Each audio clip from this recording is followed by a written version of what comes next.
I'm John Mangum, Executive Director, CEO, and holder of the Margaret Alkek Williams Chair at the Houston Symphony. We were really fortunate to find Alan Hightower to follow in the footsteps of Betsy Cook Weber, who of course brought the chorus to great heights during her time as their director. He's deeply respected in choral circles, and I think, there's a real energy and excitement around the chorus with the work they're doing with Alan. The Brahms Requiem, I can't think of a better showpiece for a chorus. There are other equally good showpieces, but this is an incredible piece. It's a 70-minute long piece. It's a big sing. The chorus is doing something pretty much all the time. There are a couple of soloists, but they kind of make cameo appearances, and we have wonderful singers for the solo roles as well. But really, it's a chorus piece. And so, to have this showpiece for the Houston Symphony Chorus and Alan, I'm really excited about that. So the Takemitsu and the Brahms, of course, they're both requiems. They're very different. They're from very different musical worlds.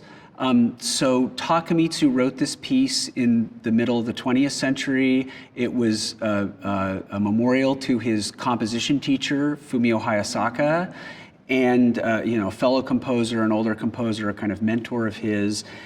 And it's just for strings, and it's written using what were then avant-garde techniques.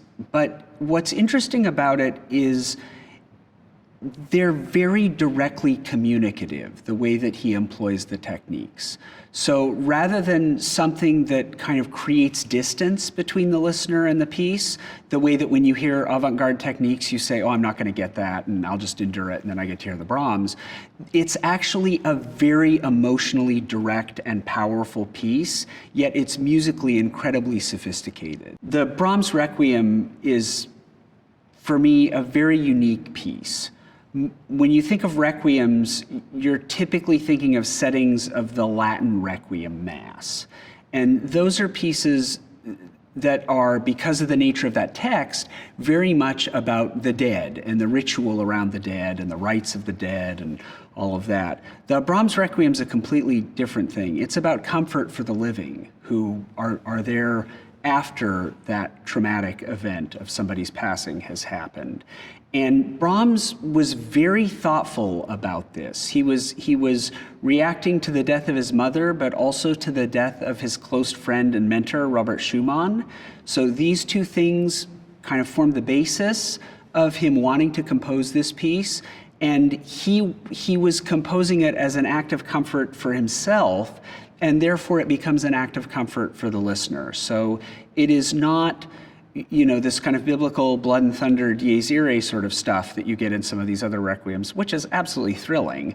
It is a spiritual work.